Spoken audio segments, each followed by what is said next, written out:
Welcome to LifeWorks Today. This podcast is provided so that together we can create a world in which all people love their lives. Our current human systems aren't working. The way of superior versus inferior, or management versus employee, or adult versus child. We need a powerful, positive, and sustainable transformation.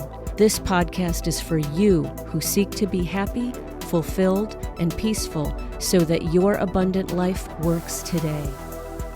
Hi, I'm Judy Ryan. I'm the CEO of Lifeworks Systems. I'm also a mother. I'm also an applied behavioral science specialist. I have a company that focuses on performance management and culture transformation, all kinds of settings. I wanted to do this podcast because I see a lot of people unnecessarily suffering, and I know solutions that would help them, and they aren't aware of those solutions. So I even felt real excited about calling this LifeWorks Today because people want things that will help their life work, whether it's at home or at work or in their communities and churches. And so I'm really looking for the people who are here to learn how to relax and how to be successful in all kinds of areas of their life. I see people suffering so unnecessarily, and part of it is that they don't even know what's causing their suffering, and they don't know a way out of that suffering. And the ways that I see it show up are people being depressed and anxious and stressed out and feeling like they're all alone and isolated, and often they're struggling with not only themselves, but they're struggling with other people. And the way that shows up is a lot of arguing, a lot of righteousness, a lot of avoidance. And so when I see all of that, I think, wow, if I could just bring them some of the things that I've learned and have experienced working with so many other people for about the last 30 years, since the mid-'80s, I want to bring that to them so that they can find the same relief that I've found and have helped others to find.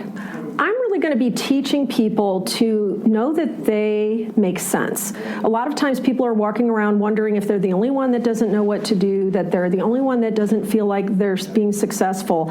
And I want them to recognize that they do make sense. And that's why I'm bringing something called individual psychology to this podcast, because it helps people to understand, why did I make this decision? What is causing me to think and act a certain way? And how do I have an opportunity to interrupt what I'm doing? Individual psychology is the kind of psychology where you understand what sort of conditions and conversations people need to feel really good about themselves. Because if they don't feel good about themselves, they go into this spiral where they feel ashamed of themselves, and they feel inferior, and they feel worthless.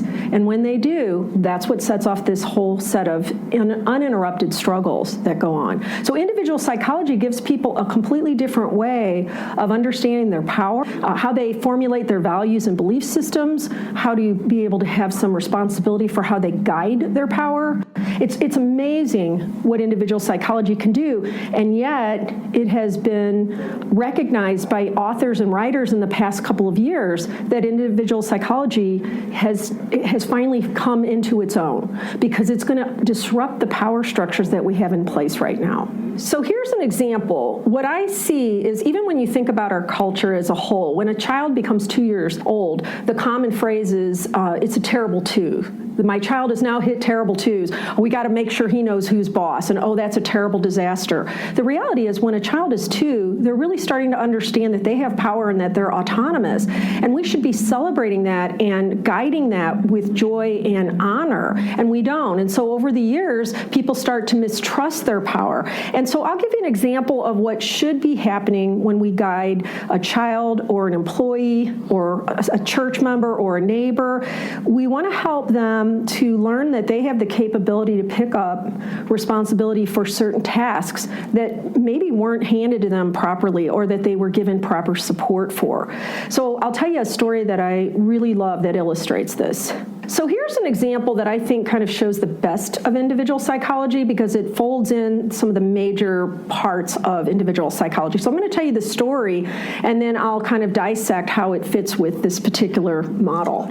So once I was attending an 8th grade classroom who were using an individual psychology approach, and the teacher was the only one in her school that was helping the children to learn emotional and social intelligence skills. And one of the ways she did this is she would have classroom meetings meetings. And the kids were bringing things to the table. They were helping to brainstorm solutions together, all of that sort of thing. And she asked me to sit in on this meeting because she wanted to make sure she was doing the support of the students properly. So into the classroom meeting comes this 8th grade boy, and he says, I've got an agenda item to put on our classroom meeting agenda. And so he went ahead and put it on there, and when it was his turn, his concern was that he said he was being bullied by another teacher that was not doing this program. And the story he told us is that there was a new pledge that the school was introducing called a peace pledge. And that pledge was so that the kids would all, and the adults, would all put their hands on their heart, like Pledge of Allegiance, but they would say, I pledge to use my words and my actions for peace. And the reason this kid was upset with the teacher is his homeroom teacher pointed at them real harshly and said, if you don't do this pledge, you're going to be put in detention. And he said, that's just not right. That's bullying. Now, the reality of it is, I agree with him, but that wasn't the lesson that was to be taught that day. So I asked him, so the teacher said, would you field this? I'm not quite sure what to do with this. And I said, okay. So I asked him, I said, do you want peace in the school? And he said, well, yeah. And I said, do you want peace with that teacher? And he said, well, yeah. And I said, then I can help you, because that's my mission, is to create a world where people love their lives. And so if it's heading in the direction of peace, I'm right there with you. And I said, are you willing to look at where you're doing war? And he said, me? I'm not the one bullying somebody. I'm not doing war. And I said, are you willing to look? And he said, I guess. And I said, do you ever say bad things about this teacher behind her back? Well, yeah, we hate her. I said, did you ever think maybe gossip and hate had something to do with war? And he's like, I guess. And at least, he was very willing to be coached. And I said, do you ever go to her and try to work these problems out with her? And he said, no, we're scared of her. And I said, did you know that fear of another person is attack? And he goes, what do you mean? And I said, if a dog comes running up to you very hostile, and it's barking, and it's baring its teeth, and it's got its tail down, and it's really angry, what are you taught to do? Are you taught to remain still and calm your body? Are you taught to run and get more frightened? And he goes, well, I'm taught to stand still and calm my body. Why? If you get scared, what's that dog going to do? Is it going to get more hostile or less hostile? And he said, well, it gets more hostile. And I said, that's true. Why does he do that? And he said, I don't know. And I said, because when you're in fear to something, you're in attack. And he said, what do you mean? How am I in attack? And I say, the dog gets more hostile because he knows you're holding him in the monster box. You're holding him as the bad guy, as if you're going to attack him. And that's how it's felt when you're afraid of somebody. And he said, well, I didn't know I was in attack. And I said, of course you didn't, because nobody's taught you that. I said, now that you know that, would you be willing to overcome that fear to cause the peace that you say you want with her? And he said, yeah, I'd like to go to her now, but I have no idea how to do it. And I said, well, aren't you glad that you have 20 classmates and a teacher and a consultant here, all willing to help you to work this out? So what happened was all the other students started getting into the spirit of it. Like kids said, I'll go with you because I've been doing WAR and I didn't know I was doing WAR and I want to fix things too. And so it created so much personal responsibility for those students. And it was life-changing even for that teacher, because after that she said, as much as I love teaching the students and I'm good at it, I want to teach teachers how to teach this, because that's really going to help them as much or more than anything else we're tasked with teaching them. There are several points that have to do with individual or Adlerian psychology, and one is that it's about transferring responsibility to the person, even if they're an 8th grader, even if they're a 3-year-old, that you can hand them something and they can pick up responsibility for managing relationships, managing where they're stuck in their productivity or their engagement or their own life plan. And that's what I did. I helped that young 8th grader to pick up responsibility, even though he was being bullied by an adult. He was the bigger person in this instance that had more emotional intelligence, because he sought it out and he was willing to be coached in it. And also, what I think what's really important about this story also is that we try to bring tools to people, like a peace pledge, but we use them like a hammer instead of using them in a context that's actually a healthy context to begin with. So that's a caution that I use with people. They're very eager. Well, when are you going to teach us some tools? Well, the fact of the matter is, if we teach tools over some of the old systems, it won't be helpful. So one of the reasons I tell this, I even tell this story when I'm sitting in front of executives in a corporation or an association, because it's the same behavior that they want from their employees. It's the same behavior that they want from the members of their church or society or their family. And they all translate to those areas. And if we don't get that, we'll continue to do the same old systems that we've done. So I'm here with this podcast to teach people a new way to look at picking up responsibility and how that is freedom. And when they do that properly, life works today. And that's really why we called it Lifeworks Today. In fact, when this work was done in a prison down in Florida, the typical number of people who are reincarcerated, which is called recidivism, is between 60 and 70% nationwide. And when this approach was used, the recidivism went down to 4%. And we see similarly spectacular outcomes when corporations and nonprofits and government agencies take to heart what we're teaching and they begin to really live it and apply it. That was a little background for all of you that are listening, and I really put a lot of thought into this first podcast, so I'm so excited that you're there to be bringing this information to. And I decided to call it Spitting in the Soup, which does not sound very appealing, and it's not really intended to, because when you picture a nice cup of what looks like really hearty, healthy soup, if someone were to come along and spit in it, you wouldn't want to eat that soup. At least I hope you wouldn't. So what I really want you to know is that what you don't know about what you think is good for you can and will likely hurt you.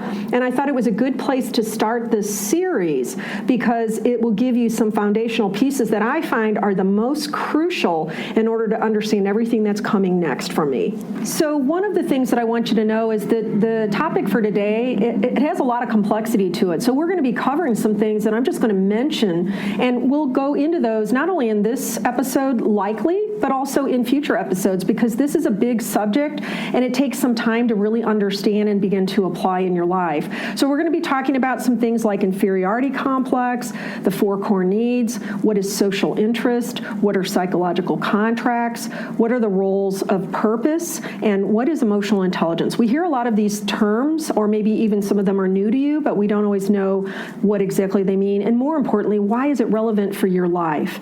So one of the things that we're going to be doing pretty regularly in this podcast is inviting special guests to the table. And this is, since it is my first podcast, I wanted to bring somebody that's very powerful and very experienced in the world so that she can bring not only her experience of using this work in her various roles in the community, but also her role on my team when she comes in and she trains and consults with our clients, especially those in the government sector. So I want to introduce you to Terry Williams, who is the former mayor of Webster Groves, who served as executive director on Webster Groves Shrewsbury Area Chamber of Commerce. She worked for 2 St. Louis County executives, sat on many boards and commissions over the years. She gives our company, my company, Lifeworks Systems, and myself credit for a lot of the emotional intelligence skills and her ability to enhance her leadership tools as part of her modus operandi. Because of the work of Lifeworks Systems, Terry and I have become really good friends over the years, and we continue to work together. She's often interacting with government organizations because she understands how leadership at the highest level needs to be powerful and responsible at the same time. So Terry Williams, welcome to the show. Hi, Judy. Let me just say, you changed my life in many, many good ways. You keep changing mine too. You were talking about earlier emotional intelligence, and I have to say that was so key to my development as a leader, whether it was in politics or with family members or with educational institutions, because when you are able to, and you can help flesh this out for folks so they have a better understanding of this, but the idea of becoming more self-aware, of becoming more socially aware, being more proficient at relationship management and self-management, that just makes you able to operate better in the world on several levels. So if you could explain a little bit for folks about, just start with the basic concept of emotional intelligence becoming more self-aware? Yeah, I think emotional intelligence was one of those terms that a lot of times at a presentation, I'll say to the group, how many of you could stand up and say what that is? And most people can't. So I want to take the jargon out of it. The example that I try to give people to hold on to as an anchor for what emotional intelligence even is the example I used of the dog. If the dog comes running at you, you have to be self-aware enough to not go running off or freaking out. You have to be able to manage yourself. You have to be aware of the dynamic between you and this other party, in this case the dog, that it's going from being hostile to being friendly, and you actually influence that. So all of those are the very simple things that are in emotional intelligence: self-awareness, managing myself, being aware of my dynamic with other people, whether it's one or more, and managing those relationships successfully. So there's no big mystery about it. It's the basic things that we all should know how to do, but we haven't been taught how to do. And when people aren't proficient at emotional intelligence, you can really tell, because when something happens with somebody, because I'm more aware of it now, I look at that person and go, oh my Lord, that person is so not self-aware. Yes. Or, oh my God, they have no clue what they're doing in the social situation. And if people had a better grasp of what EI was, I think it would make their lives much easier and their interactions with folks much more deeper on a level that connects them more, because the whole idea of emotional intelligence, it shouldn't be scary to people. It should be something that kids are taught from an early age. It's something that people of all ages, all backgrounds should employ in their interactions. A lot of times people will talk about emotional intelligence or an IQ. I think emotional intelligence is so much more important than IQ, because someone with emotional intelligence, like I referred to before, has the ability to connect on a heart level with folks, and that's how you change things. So just a quick example, when I was running for mayor, I decided that, the way to change things, and I'm not the first one to come up with this, is you literally go door to door, person to person, neighborhood to neighborhood, and that then expands into the wider community. And it's just talking to people on a level that connects with them, because part of EI is also making those folks feel comfortable and that they can open up. And that also, I know, Judy, you and I have talked about this, one of the key things to EI is vulnerability. And being vulnerable and open. So why don't you talk a little bit more about that? Well, I think that fits right back into the theme that I really wanted to open with, which is, what is the soup that I want to spit in? Because we really can't have healthy emotional intelligence without examining the foundation upon which we're trying to build it. Can I just say, next time I eat soup, I'm going to think twice about that. But anyway, go ahead, please. Yeah, it kind of ruins that image. Yeah. That's how much I want people to be disdaining the conditions that we've set up that are actually the biggest problem. So the reason that I'm mentioning this with emotional intelligence is people do want to connect with heart. They do want to have deep understanding with each other, but what they don't realize is that the very systems that we've created and that we've supported for centuries are actually part of the problem that keeps people feeling inferior, keeps them feeling shameful and worthless and afraid, and prevents them from having the kind of emotional intelligence they want to have. So the four control models that I wanted to spit in the soup on are ways that we really, without thinking, we begin to use to manipulate behavior. So when I tell you these 4 control models, I want you to think about how prevalent they are in your life. Like, for example, we were all raised where we had autocrats in our life. We had people that said, do it or I'll do it because I said so, do it or else. And even that notion that we're terrible at 2 and we need to be contained and controlled is that is what the autocratic model is about. I can't tell you how many times I ask an audience, if you see a yard sign that says, be a parent, not a friend, and you could equally say that about a boss, be a boss, not a friend, people think that's a good idea. They think that's tough love. And so they're really supporting an autocratic model a lot of the time. It doesn't mean you're always going to be liked when you're in leadership. But if you're using a dominating kind of approach, your belief is people can't be trusted. I have to police them. I have to manage them. You might even have title manager and think, well, of course I'm supposed to manage people. It's actually a very unhelpful thing to be the person in control of other people. It's exhausting for the managers, and it makes the followers or the employees or the children weaker in their own ability to manage themselves. Just to build on that, there is such a difference, and you and I have talked about this a lot.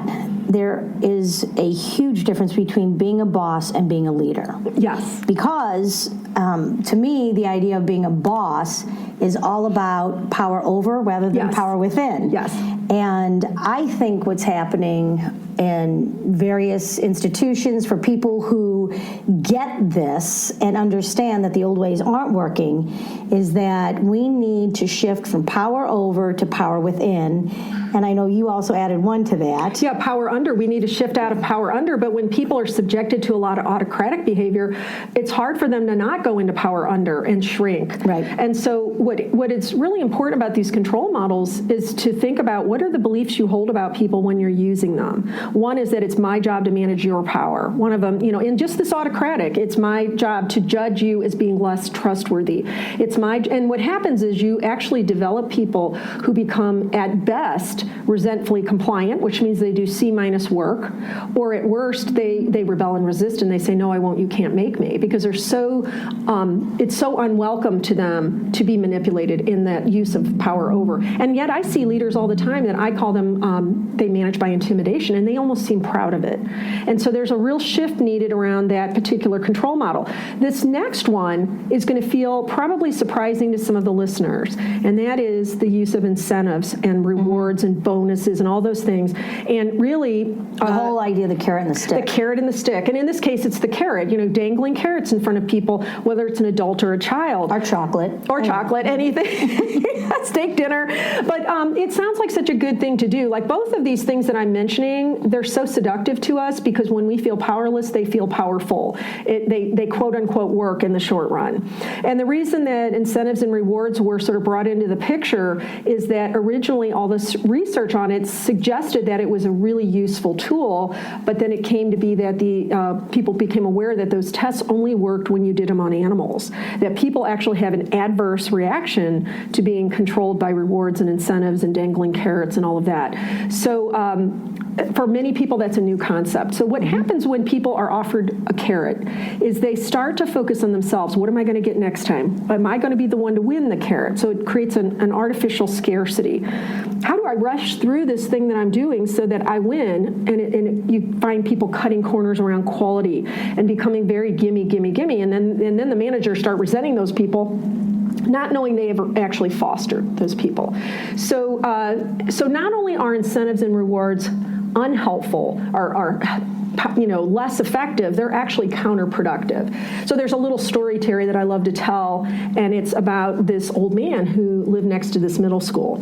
And these middle school kids would come out and they would yell up at him in his chair on the porch, and they'd say, "You stinky old man, you old goat, and they would just be real mean to him. And so what he did right away is he leaned over the porch railing? Yeah, he leaned over the porch railing, and he said, "Hey, you guys are doing great. If you keep it up, I'll come down and give you all $1." And they were like, "What?" And so sure enough, a few minutes later, he comes out and he gives each one of them $1. And he goes, "Now you guys are doing awesome. I'm out of dollars. If you come back tomorrow and you really do it really good, I'll give you all $0.25 because I got a little roll of quarters." So sure enough, they came back the next day and they whooped it up. And he came right out and he's like, "Man, you guys are great." And he gave them all $0.25. And he goes, "Now I'm out of quarters, but if you come back tomorrow, I'll give you all a penny." And they said, "A penny? Forget it." And they never came back again. So what's so cool about that story is it's so true. If we get somebody focused on our carrot, they forget the carrot that they were going after. They were enjoying heckling him. And so he knew, he was a smart guy to know that if I take responsibility for their motivation, they're going to drop theirs. And so that one is, I remember a principal, and we're going to put a little clip on here of him, that he like screamed at me down the hall because he was like, "What do you mean you're taking my rewards? What else are we going to do to get parents here?" This is when you were in a school. Yes. And he'd been in the school as a principal for over 30 years. I remember this. And he was so distraught because he thought, what do I have left? You've taken away control. My autocratic. You've taken away these rewards and incentives. I don't know what to do now. So here's what he had to say after he kind of came around. I don't know as much as I thought I knew. I've been around for 31 years, and it would seem that you've seen everything and heard everything, but there's some things that I don't know, even with all that experience. This is what I mean by saying that people need to have a strong, positive ego. It took him some time, but he eventually let go of the old way and adopted the new, and it was really impressive. But we're not even done. We still have 2 more control models that people use. And we can use all of these simultaneously, and often people do. So again, the belief of a person when you're using rewards is that they're lazy and selfish, that of themselves, they won't be self-motivated to do the right things.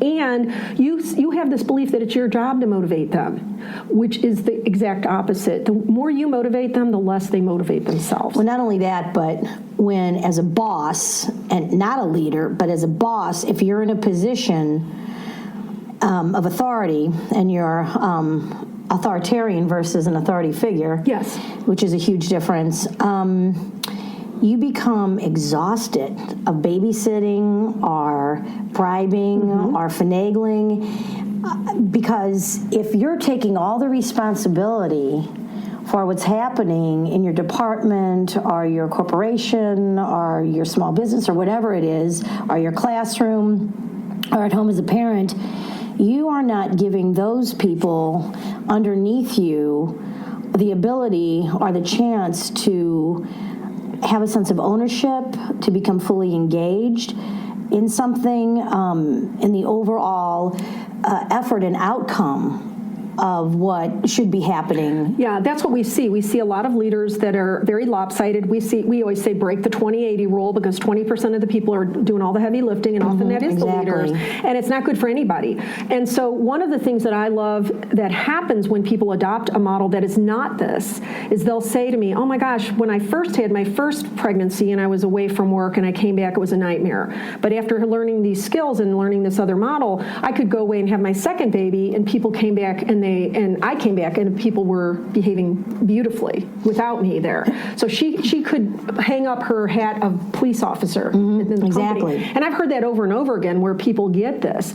But it doesn't happen instantly, and it's difficult for people first to even let that soup sit aside and consider something different. Well, one of the best things that I like about your work, and I've seen a lot of different models and ways to approach culture within the workplace or education or whatever, is that LifeWorks systems, when I trained with you, and did things, I really liked the fact that we would go in and work with people, whether they're the maintenance person all the way up to the CEO.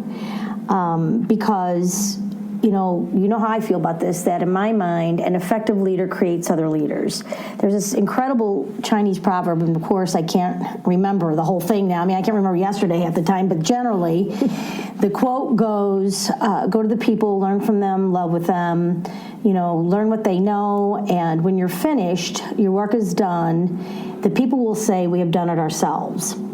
I think that is something that effective leaders should live by. That's a tenet that I've always lived by. And I was asked the other day, what is your legacy? What do you want your legacy to be? A legacy isn't so important as the work you do incorporating these amazing systems and ideas that you have to change various cultures. Because just think about all the people, whether they were in the civil rights movement, the women's movement, whatever, over the last centuries, we don't even know their names, but they did culture change, which then spread out to their communities, their country, and the world. People who understand emotional intelligence, who understand what real leadership is, that, they also have those lasting impacts, and because of their example, just because we don't know their name, doesn't mean that they're not making an impact. So when we go in and, work even with folks, on whether they're the maintenance crew, because we don't know the leadership capability somebody has. Somebody might not want to assume that mantle, but, who are we to make that assumption? Right, and that kind of leads me to talking about why the systems that we recommend actually meet very specific core needs in people. I will get back to that, but I want to say first, I don't want to leave people hanging about these other two control models. Yeah, no, definitely. And I also want to say that, I just want to express that the reason this is called spitting in the soup is that these other systems that we're going through right now, they're so seductive. And when I was learning how to not do them, I felt like an oddball. I often had people that were angry with me because I wouldn't reward my children with a pizza party or whatever it was. And so when you're talking about the people we're standing on the shoulders of, Exactly. I think of Adler as one of those. Absolutely. And the reason I believe that it was written recently that he was 100 years ahead of his time is because we need to break down these power structures that are harmful to everyone. Absolutely. And that's why I give him that credit, because I was able to learn that information early on and understand how important it was to break down these control structures, only because he taught me how to appreciate what a real human being that's given the best conditions can do with their life. So real quick, recap the two things that you've already discussed. So I mean, the terminology, first one was? The first one was the autocratic model, where you believe that people can't be trusted and your job is to manage them. Okay, and then the second one is incentives and rewards and bonuses. I think of it as bribing, where you're holding out something in front of people to get them to jump through your hoops, and your belief about them is that they're lazy and selfish. The third one is a really tricky one because it's sort of like verbal punishment and reward. And the reason it's so difficult to recognize and stop doing is because so many of us are in situations where we put on the inferiority complex, where we put on feeling like we're not okay, we're not enough, we're not powerful enough, we lack our own confidence, and then we become a kind of leader that isn't helpful. So this particular control model is judgment. It's when I make it all about you making me pleased with you or you making me displeased with you. So the way this shows up is a manager saying to an employee, I'm so disappointed in you. It's all about you making me happy, or, oh, I'm so proud of you. You're making me happy today. Just like a parent would do with a kids, parent too. does that. Our People teacher. do it all over the place. And it's like verbal rewards and verbal autocratic criticism and threat to people. And the reason that we do that is we think I'm somehow supposed to be up here, and they have to earn this respect or this approval or something like that. And so what happens is people start to feel as if their job is to please the person in authority. And they become non-creative. They become inauthentic. They brown nosers. Brown nosers. Yeah, people pleasers. Drives me nuts. And sometimes they rebel too, where they say, well, who does that person think they are bestowing, praise or shame on me? And so they're going to go into the no, I won't, you can't make me, you're no better than me kind of position. So it's both of those. It's really a creative killer. But the reason it's so difficult is because it's so easy to slip into. It's much less obvious when we're doing praising and shaming. And then the fourth one is one that we added because the work that I do talks about how even as destructive as autocratic and punitive things are, a more destructive thing is pampering and spoiling, enabling, overcompensating for people. And a terrible example of this is the colleges, some of the really high-level colleges where the parents went in and got cheating for their kids' exams, for their... The movie stars, how they pay. Yeah, right. The movie stars. I think some of the wealthy families did this, and they thought, if I give my child the best education and I make sure that they reach the top of the class, they're going to be these model citizens.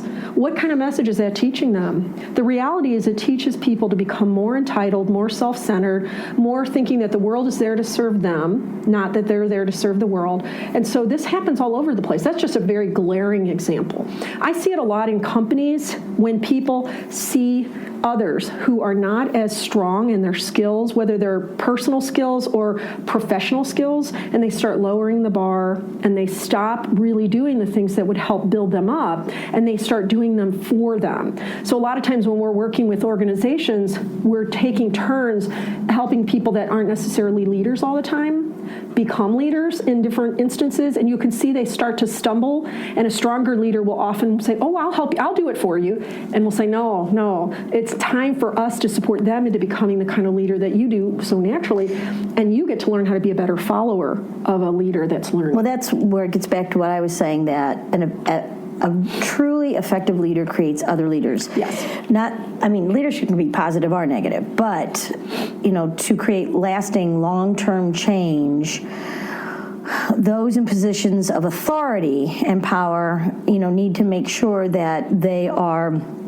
sharing those skills, those visions, in order, after they're gone, that people will be able to carry on the vision and the idea, because it's not about us so much as individuals later on. It's about those ideas and those things that are going to make the world a better place in the long term.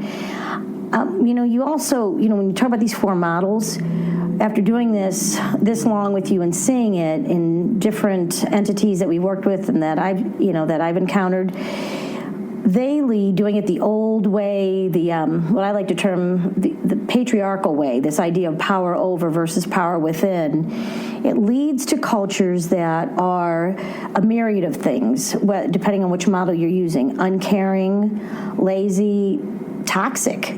I mean, How many places have we worked where the whole institution was so toxic, you could feel a vibe. Yes. And the negativity, you just want to take a shower when you got home because people were just like so negative and horrible, and you're like, my God, what do these people do in their off time? Eat nails or something? Right. I mean, they're so unhappy. Yes. Well, and I think that's so at the core of why I wanted to start with this, because think about that teacher in that school in that story who said, you better behave a certain way or you're going to get a detention, right? That's a classic example of taking an autocratic culture model and trying to impose a loving tool on it without having that sense of this is a safe environment where we want to do the right thing. So you're absolutely right. It comes down to, I think the reason I'm so hammering this in is this is the thing people want to keep going back to, are these control models.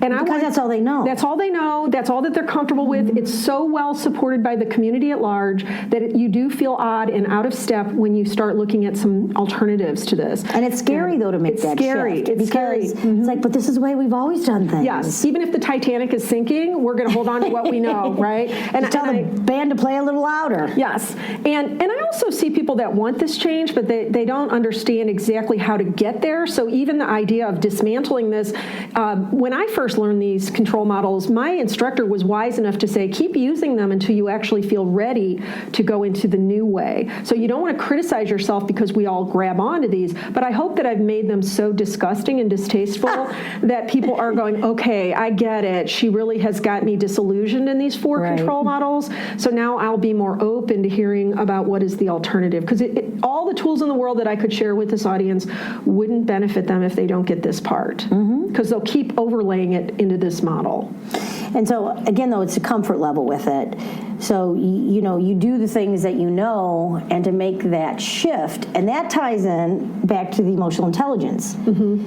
That when you become more self-aware of your effect on others and socially aware, and then you can manage those relationships better with the 4th model. So let's share that, Judy, because that's amazing. It's actually the 5th thing is outside of the 4 control models, because we have the pampering and spoiling as the 4th. It's the magic. I will tell you something that my friend Mike tells me is that I'm learning to do a better job at helping people recognize what fear is going to come up in them, because it's kind of like that Marianne Williamson quote that our deepest fear is not that we're inadequate, it's that we're powerful beyond measure. I believe because our power has been sort of treated shamefully and treated with suspicion, we get our wires crossed about using our power. So when we're asked to do it differently and not be using our power over other people, it's frightening to us. We're afraid, even if we do it well, it's a little nerve-wracking. And so one of the things that I'm working on is helping people to understand that will happen or is likely to happen, how it shows up. You mean fear, like how it shows, and resistance. Like when we're working in companies, there comes a time where people say, okay, you've told us all these concepts, when are you going to get to any tools? Even these concepts are tools, but really what they're saying is, I'm uncomfortable with this conversation, and especially when we help them to start looking at their purpose for everything they're doing, that feels very frightening to people, and so they actually push back, and the way they push back is, oh, this is taking too much time. Or this is stupid, or this doesn't make sense. Stupid, or this is kind of woo-woo, this or is a whatever. waste of time. Yeah, and so I just want you to know that if that happens in your organization or within yourself, it means you're going the right direction, because it is somewhat counterculture. It is now coming into vogue to bring the kind of model that is what we recommend, which we call a responsibility-based culture model. Judy, all this stuff that you said can be really overwhelming to folks, just in general, because there's so many amazing, life-changing things with all of these themes that are going to run through all your podcasts. So I know that we need to take time with these things and break them down even more. And I know that you're going to do that, right?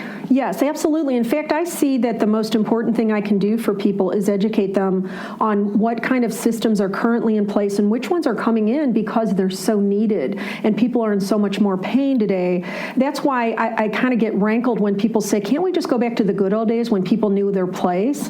Because the good old days were never good. The good old days, there were always inequities, win-lose dynamics going on, a lot of oppression. And so even that notion that we have to go backwards to be okay is just a misnomer. The good old days were good for some folks, but not for most of us. Yes, that's what I love about this model. When you put the control models down, you can create an experience for everybody where win-win becomes the norm, where equality is something we're falling all over each other to give to each other. And that's why I'm so excited.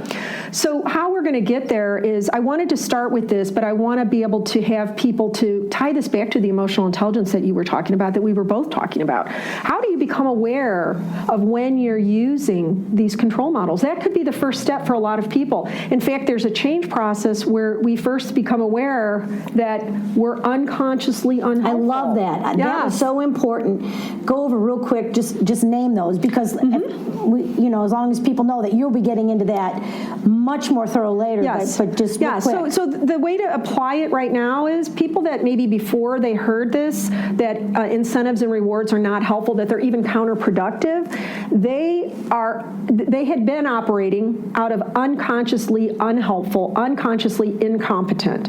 So now they have the information. They realize it's not helpful to dangle carrots. It's not helpful to have the mindset that it's your job to motivate people, and yet they still see themselves do it. Maybe knee-jerk, they do it. That's actually an important stage to have compassion and curiosity for yourself.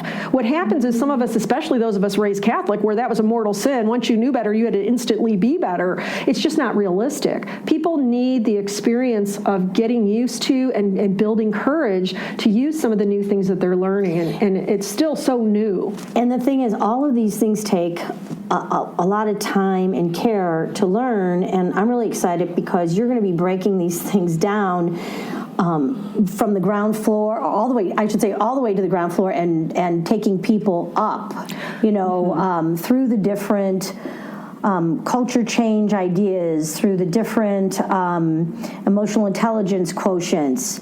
That obviously this is your first podcast, which is so exciting that I get to be part of it. Thank you. But the point being is that, like I said, this takes work and love and care. And I'm really excited for folks listening that they're going to get your expertise, your wisdom and knowledge on these things.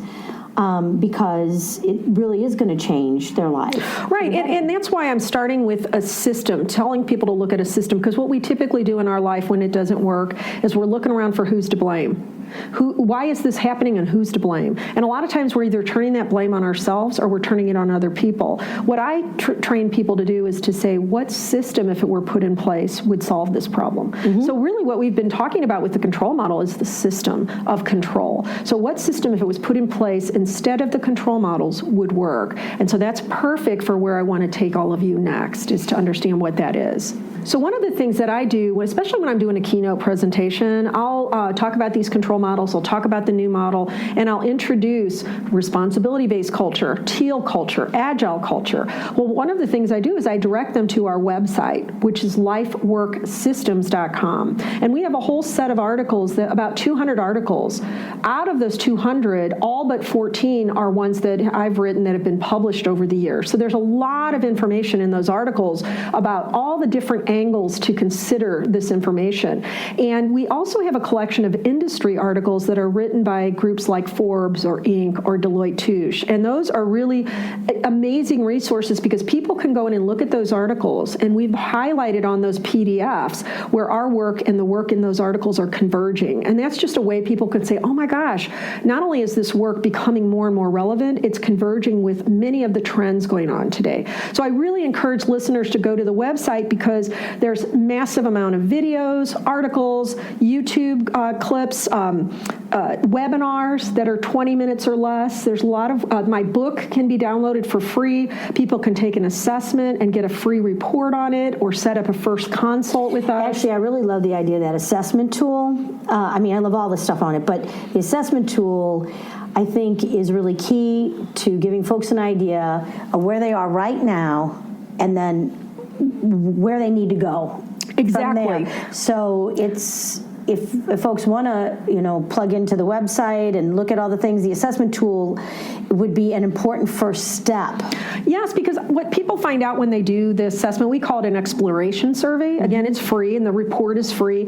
What it does is they become aware of what they're supposed to have in place to be a healthy community. And they are often surprised by what they're asked. So maybe the first question is, do we even have a culture plan in place? And they might be thinking, I didn't know we were supposed to have a culture plan. Exactly. So there's a whole lot of things that people learn about themselves, and then it gives us an insight into what's going on in their cultural practices so that we can be more specific with them when we talk to them. Well, somebody who's worked with you for a long time, I highly encourage folks to go online. Yes. Nice little plug for you, Judy Ryan. And take that assessment tool, because that'll really give you an idea, like I said, of where you are and how far you need to go. But Judy's there for the journey. Well, and I would say this, too. It's not always that you have to go far. Some of the best people that we work with are people that are already have a lot of this going on, but they want to continually improve and strengthen. To build on what they have. Yeah, because our system is designed to become a company to become self-reliant in it, and that's a more advanced way of living out the culture that they want. So I appreciate that, because some people do have a far way to go, but some people, they're just ready for the next thing, and we can help them with that. Man, this time has gone fast, Terry. I'm so glad. Time flies when you're having fun. Yes. And I'm so grateful that you were my first guest on this show, because we've done this work together. You understand it as a strong, powerful woman leader in the world today. And I love it how you just said people have drunk the Kool-Aid. I just love that, because it is true. And so one of the things I want to leave the listeners with is a cliffhanger. I want them to go, okay, she's told us all the things we're not supposed to do, but what's the opposite? What is the next thing? And so we're going to be starting with that on our next episode. And it's actually going to be called Puppets Are Proactive and Creative. Are you developing or controlling people? And we're going to get into that ideal culture. I love that, because that's going to break all this stuff down even more that we talked about for folks. Yes, so they absolutely. really get a handle on what it is regarding their own culture, and then what they can do about it, so they're not just left hanging off that cliff. Exactly. And I also think that people will feel less alone if they look into some of how this transformation is already coming about, so that they realize we're not the first to do it, and we're not the last to do it. And they're not alone. And they're not alone in it.